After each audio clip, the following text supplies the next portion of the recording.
Good morning, everyone. This is the first part of the chapter Globalization and the Indian Economy, Class 10, subject Social Science. Student, you may not be well aware about the word globalization. So, let us begin with the process of defining the word globalization. As per your textbook, integrating our economy with the word economy is called globalization. I am repeating it. Integrating our economy with the word economy is called globalization. But now question comes, what is integration? So the simple meaning of integration is that when two or more than two countries, when two countries or more than two countries get involved in the process of production, then it can be said that integration of the country is taking place. Therefore, we can say that globalization is a process in which integration between the country is taking place. Globalization is a process in which integration of the country is taking place through foreign trade and foreign investment by the MNC. Now student, these are new word for you: foreign trade, foreign investment, MNC, etc. So as I'm only making the introduction right now for the chapter, we shall be discussing these words in detail in the coming part of the chapter.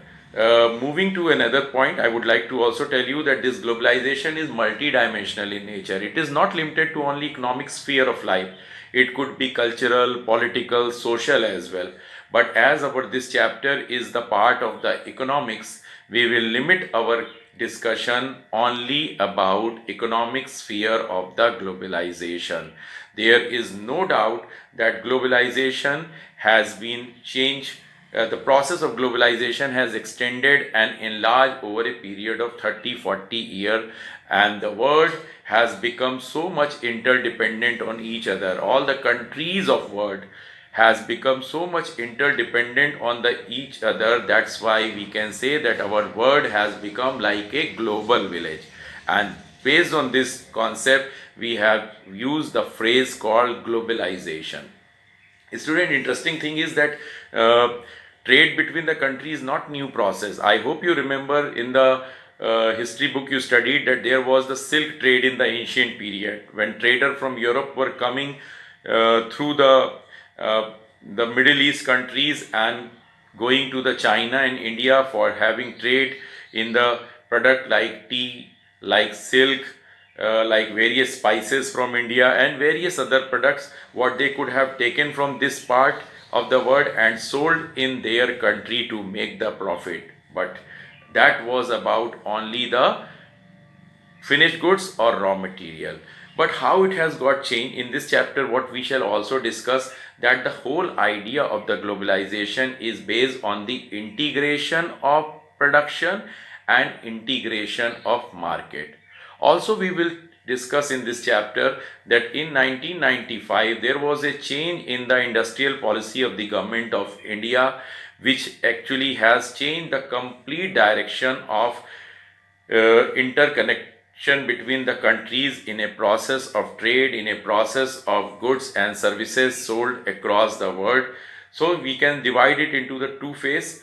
From the Indian independence, it means from 1947 till 1991, that is called pre-liberalization era, and after 1991 till the present time can be called post-liberalization era.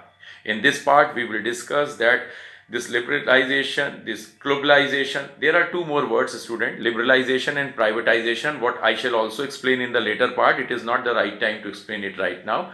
Globalization comes along with two words, privatization and liberalization. So what we will discuss in this part, that due to the globalization and privatization and liberalization, there has been a mix of impact on the people. Well-off section has been positively affected, their life has changed in terms of quality, but there has been a negative impact on the poor section of society. We shall discuss about, we shall make the critical analysis of the impact on the lives of people, and in the last part of this chapter we will discuss that what WTO, what role can be played by World Trade Organization, which was established in the last decade of the 20th century to ensure that the trade between the world or the globalization process of globalization between the countries should remain fair, because there was a blame on the developed countries that for the sake of their profit they have been making the exploitation of the underdeveloped or developing countries. So that's all about the chapter, student. Let us begin from the start. Your first page of this chapter is page number 55 of your textbook, and book is wanting to show you some images of the market and wanting to explain you that we all are consumer. There is no doubt, student, we all are consumer and we consume variety of product. It is not that we are consuming product these days, we were consuming products since the early period. But what has been observed, what is important, that over the last 30 years as a consumer, our life has got a qualitative change. This you cannot experience, because I believe most of you are 15 to 18 year of age group, and it is difficult for you to understand that what the qualitative change has come until unless someone who has seen the period of what the life of the consumer was 30 years ago. I would suggest you discuss this with your grandparents if they are there, and ask them that what kind of choice they had in the decades of 80s or 70s in India or in any other part of the world. Just imagine that today you or your mother or father has to purchase a mobile phone. They have plenty of choice. More than 15 to 20 companies are existing over here selling various range of the mobile phones. So your father and mother has to choose out of available various more than 100 or 200 kind of phones, that which one to buy. Such kind of choice was not there when it was your grandparents era was there. They were hardly using the landline phone. There was no choice. The phone was given as a landline phone, which was provided as a services by the government.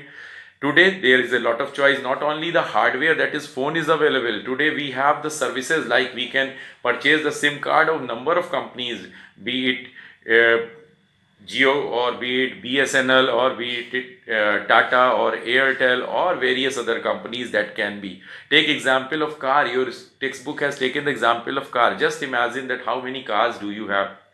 More than 19 companies are existing presently in India. Each company has number of model.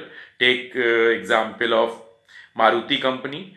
It has Alto, it has Wagonar, it has Swift, it has various other Baleno and many model, and each model has number of variant also, like VXI, LXI, with various facilities available or not available depending on the cost. So that is how you can choose a various out of these various range of the car. You can choose one. Ask your grandparents.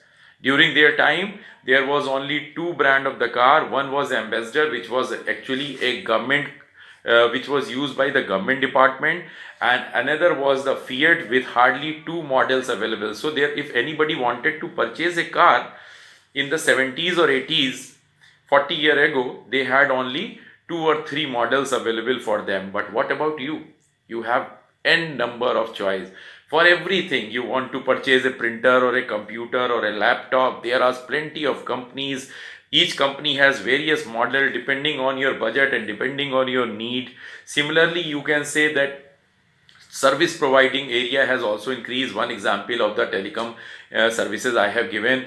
Broadband areas, if you want to avail broadband services, various companies are offering you services in your area. Some are the multinational companies and some are the local brand. I will explain you what are multinational companies in the later part of the chapter. Moving ahead, student, we can say that with these number of examples, due to the change in the globalization process, our market has been completely transformed. I'm repeating, our market has been completely transformed. That has been explained to you. So now if our market has been completely transformed, we have to find few things out of that. How could such large scale transformation of market take place? What was the impact on the lives of the people, and factors which have made the transformation of the market. All this we shall discuss in the next section starting from page number 56. Your heading is protection across the countries. As student, we discussed little earlier that till 20th century, till the beginning of the 20th century, the nature of the interdependence between countries in the economic sphere, the nature of interdependence between countries in the economic sphere was limited to only trade.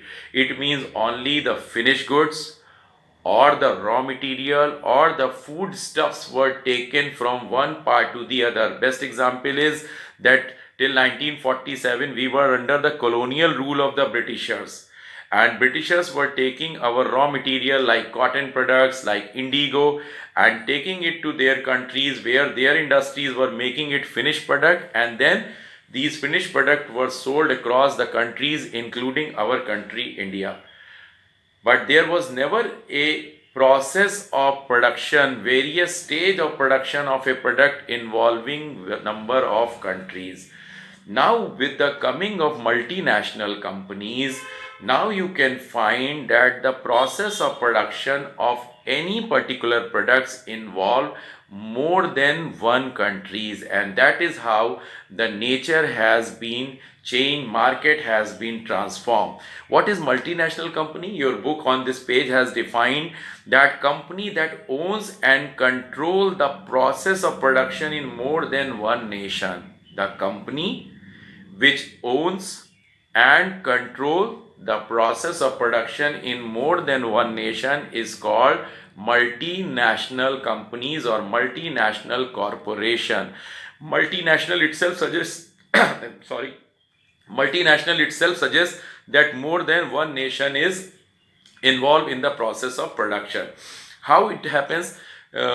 Suppose a company want to start production of any product, so in the beginning it want to do the research work, that what would be the design of the product, what would be the nature of product, what for what purpose it has to be designed.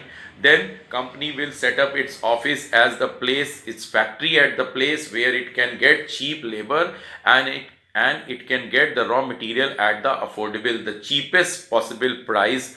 Then what would happen? Then making the component, company will send the product, these component of the product to get assembled at any other places, and then it will be selling across the world. So you can say that in a process of production of a one product, you will find that various countries got involved, and all this is done for the sake of making more and more profit, because countries, these companies, after making a research on the basis of the facilities available in the different parts of the world, establish their production unit wherever, whatever they can get at the cheap prices, wherever they can get reduce the transportation cost. Based on that, they do involve in the process of production. To help you understand, there is an example given in the box: spreading of production by an MNC.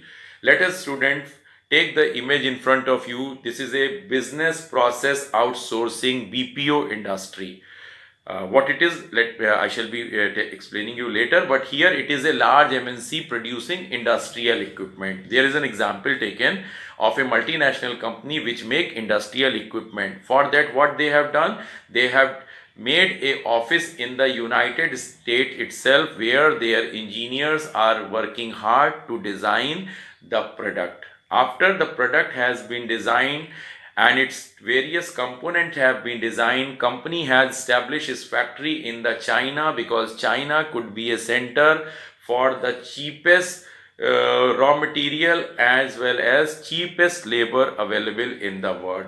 After component is being produced, the product, these components have been shipped to the Eastern Europe and the Mexico, where the transportation costs will be less and assembling of these product will be done. Once the assembling will be done, the company will, the corporation, multinational corporation will be selling their product across the world, and that's how the various country will get involved. Once the good is sold, After sales services are also involved. So I hope you have seen that whenever you purchase any product of some big brand like Samsung or Sony, you must have television set or refrigerator or various other product. On the box or on the brochure, you have seen the call free number, that is toll free number to make the call.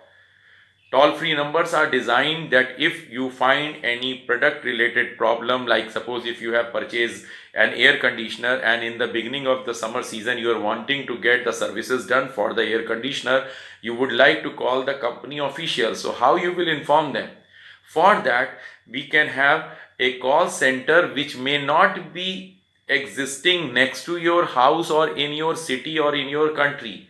Maybe for that company, that call center will be established somewhere miles away in the or crossing the continents, where you can make the call, you can inform, and through the setup and through their various network, the company executive may be turning up or company mechanic will be coming to your house to do the servicing of your product. In this regard, I would like to tell you that India has been considered one of the very important place for the BPO industry in the some of the cities of India like Noida, Gurgaon, Bangalore.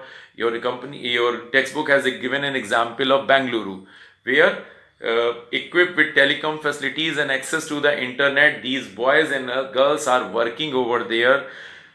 Few good things are required. They should have the knowledge of the computer, basic knowledge of the computer, and a good spoken English, so that they can understand the various English various dialects or various accents of English, various accents of English from the different parts. They can understand and they can solve the problem. This itself gives an idea that in modern time the process of production has become so complex that the product is for the product, raw material and labor is taken from one country, production factory is done in the other part of the world, assembling is done in any other places of the world, then finally the production is sold across the world, and after sales service for which the toll free services or the customer care services are provided from any other part of the world. This itself is giving you an idea that how in modern time the entire nature of production process has changed, and the entire globe, because more than two countries are involved, the globe is involved, we can say that this is a globalization process. Your book has given you that this is done only to make the higher and higher profit. By this means company reduce the cost of production to 50-60%. It is true in modern times there is so much competition that cost of selling cannot be increased, because if you will be increased as a cost of as a company the cost of selling of your product, maybe you will end up losing the consumer for the product.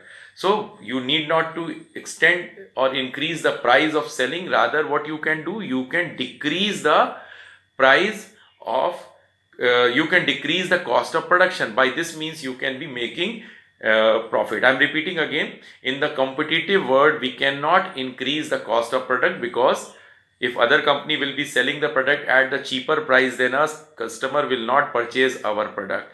So what we can do to make the more profit, we can reduce the cost of production, and for this reason company has chosen to involve various countries depending on the facilities available in their part of the world.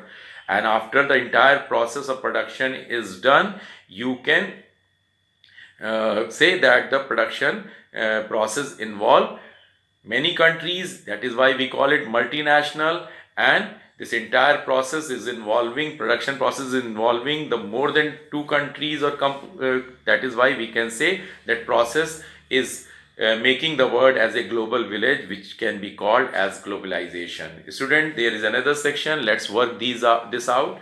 You have been asked with a story and you are supposed to be expected to fill it yourself. The brand tag says made in Thailand, but they are not Thai product. Yes, you must be knowing that whenever you purchase a product, there must be a tag over there that made in USA, made in Thailand, made in Singapore, made in China, etc. But it is not necessary that the product must have been produced only involving that country which is mentioned over here. We discuss that manufacturing process and look for the best solution at each step. We are doing it globally. Yes, more than two countries are involved, so we can say that process of production is involved, doing it globally, and it's making garment. The company may, for example, get cotton fiber from Korea. Maybe the tag is made in China, but the product which is involved in making of the garment that required cotton fiber which has been taken from Korea. Now you can fill based on what else is required in making of the garment, maybe the thread, maybe the yarn, maybe what else like color for the dyeing of the clothes, or variety of other things like plastic buttons, uh, or some sewing machine to stitch out the clothes that you design yourself. It is given to you to find out how you can do. That is your area of concern, student. Now in the next section we will discuss that how interlinking of the production process take place across the country. For this particular video content, we have understood that world has become global village because the process of production, it means in the production process of a one product, more than one countries are involved, and it is being done by various multinational corporation. Thank you, student.